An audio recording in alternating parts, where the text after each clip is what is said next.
because every hit you just like we just scatter back out and come back together. Every second of this fight was just pure fireworks, just ding ding, like. This is our pitch in 2016. By day, we're making robots that help humanity, and by night, we're making robots that just kill each other. Donald Hudson actually came up to me after ran up and was like, "That is the best fight I've ever seen." Today we're talking to Valkyrie and Rotator On this episode of Behind the Battle.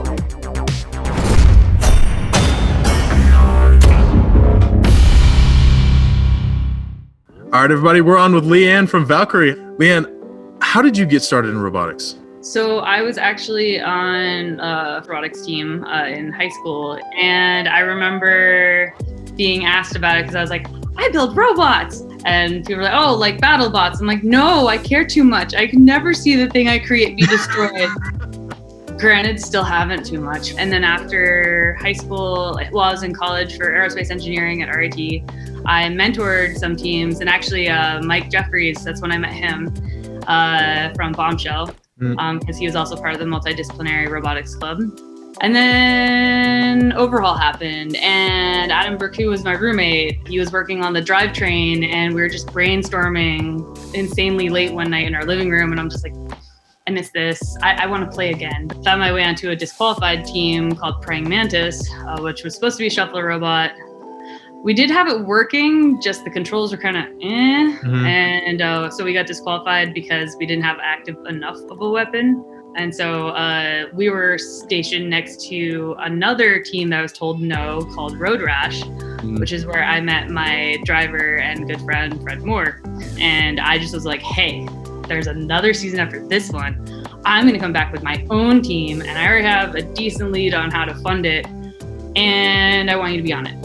And so he was the first recruit. My old intern, Alex, was my second.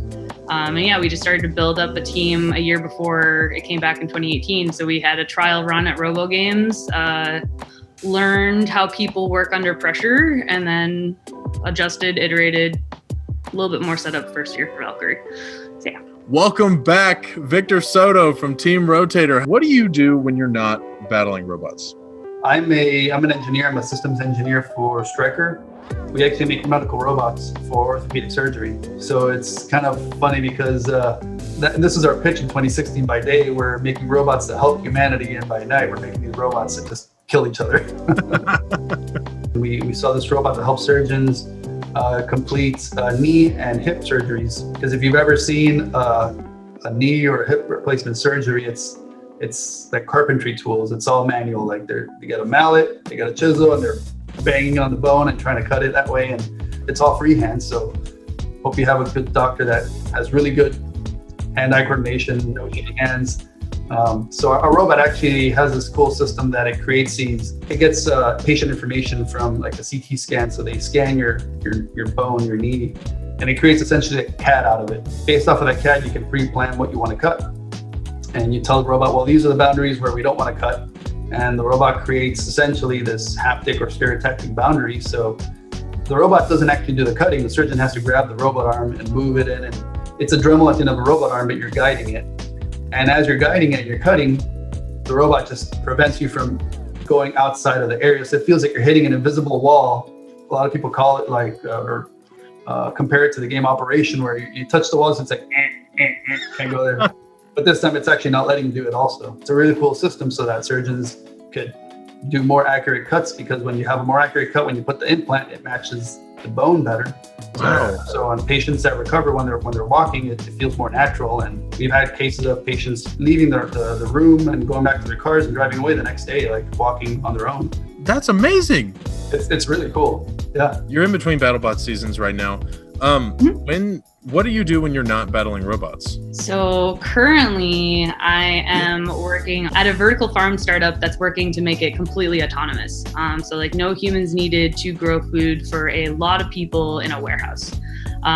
We use only 5% of the water, and then there's like all the nutrients and making things taste better and have longer shelf lives and all that. But yeah, I just do the robot stuff, like the harvesting, the moving crops around. I'm currently working on like figuring out ways to contain all of the stuff, because like some plants poison other plants. So if you're moving crops over a field, if something drips down, you can poison a whole entire set, and like that would be not profitable and not good. And so I'm working on basically making a floor to support all of the plants that get moved around. Okay, that's super awesome. Oh my gosh. I feel like I'm doing things that matter, especially with climate change and everything. There's only so much you can control, so at least I can like contribute there. Like there's going to be so many places that food can't be grown anymore in just the span of 10, 20 years. So getting ahead of that problem seems like something worth doing. Since last we met, you've had a couple fights air. The fight with Valkyrie. Yeah. Man, this fight was insane. I just want to jump right into this fight. Your starting condition for Rotator was armored up. I mean, to the teeth. What was your strategy going into this fight with Valkyrie? Yeah, so I was treating Valkyrie like I treated Ice Wave or Tombstone. And I went with, I call it like the plow configuration. Mm-hmm. So it's the same wheel guards that we've had in previous years, but it's a brand new plow or wedge, and it's flat now. I was pretty excited because I actually wanted to see how this new armor would hold up, and it's my favorite look for Rotator because there's just so much more gold. Yeah. Strategy was I had him with a plow. Historically, Valkyrie's been pretty unstable, and they tend to flip over like 100% of the time. And the robot's so tall that if they flip over, their blade would totally just fly over us, wouldn't hit us at all. So then if I went with a low blade and I can flip them over, I could just eat wheels all day long. But I think that was just too much had to happen for that strategy to work out. So it never worked out. So it was like Murphy's Law. We've heard from Greg that the fight with Rotator is one of the best nonstop brawls in BattleBots history ever. How does that make you feel? That's great. Donald Hudson actually came up to me after ran up and was like, "That is the best fight I've ever seen." Oh my. And I'm just like, yeah. What was your strategy going in against Rotator? Yell at Fred. Let him drive like hell. Fred and I have grown as friends so much in the last couple of years, and there's just something when you get to know someone so well, you can figure out what is best for you to be doing to help them. So I knew I just needed to yell everything that Fred either wasn't doing or didn't see. So it was a lot of center, because horizontals don't like the edges. So every time we would get whenever we'd have some space, because every hit you just we just scatter back out and come back together. And so every time that happened, I'd just be yelling center to make sure he was either getting a corner in or turning in the direction to keep us pointed at the other one. So yeah, it was just constant hit, go back, hit more, keep trying to get an edge, a corner. Straight up going to attribute the fact that we won a Rotator fight because coincidentally our one of our biggest fans, Aria, who actually got to see the robot and drive it before we shipped it, she's like, I want to say between 5 and 7, and her dad's going to hate me if I'm wrong. But her dad got to be added to a late edition team, Pain Train. After me running to deal with production, we're putting batteries in outside to go do our Rotator fight that we're freaking out over. I run into Aria's dad, Anthony, while he's FaceTiming her at the exact same time. And I'm just like, oh, he's like, hey, Aria, look, it's your favorite person. And they're about to go fight. And she's just like, good luck, Leanne.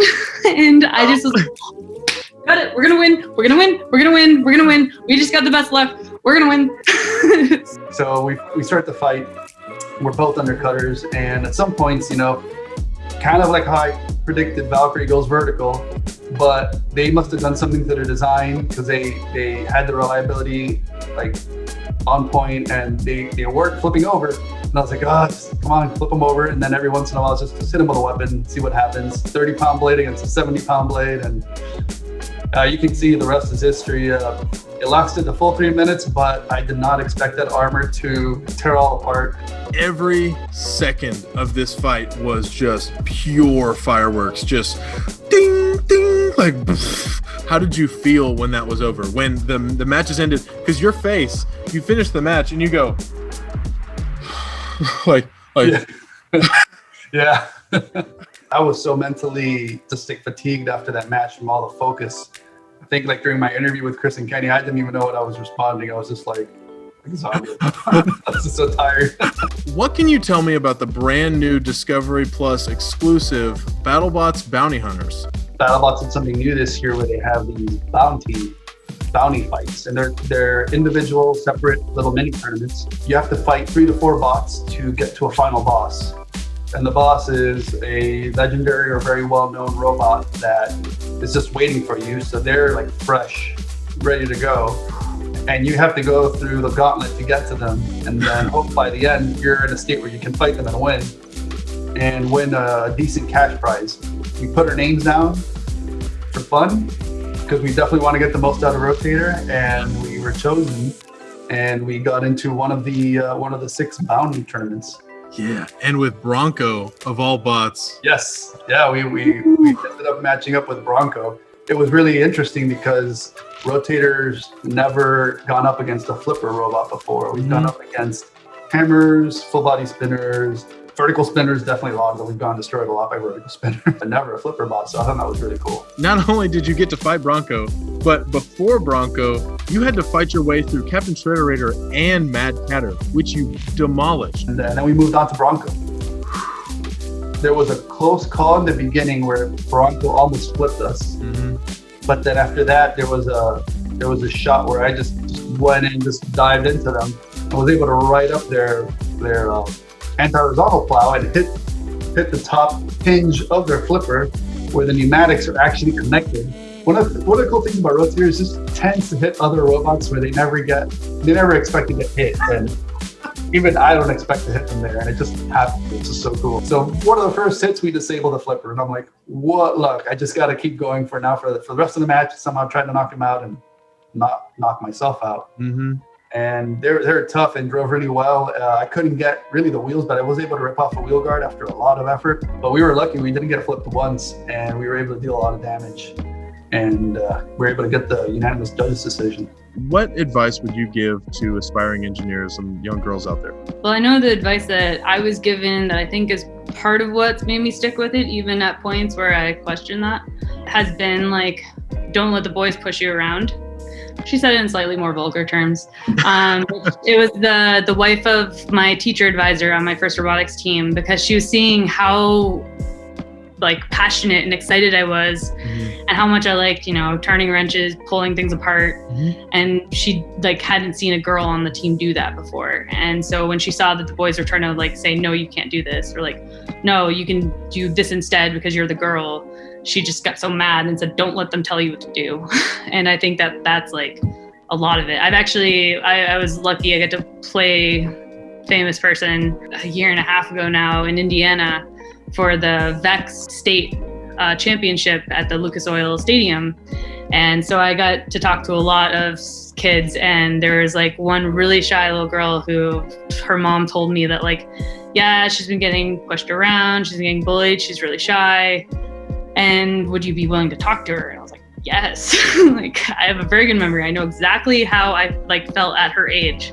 So let me take a stab at it. And so I like talked to her for like 10 minutes. I mean, hopefully it helps. Like, it's part of, I hate pants, but also I wear only skirts and dresses because I think that like being a girl, being okay with being feminine should be okay in STEM too. And I used to think there's such a big taboo to not put the two together. And now I'm just like, well, why? Like, things can be pretty. I can try to be pretty. And then I can also make pretty things or design stuff. And they shouldn't have to be in the same.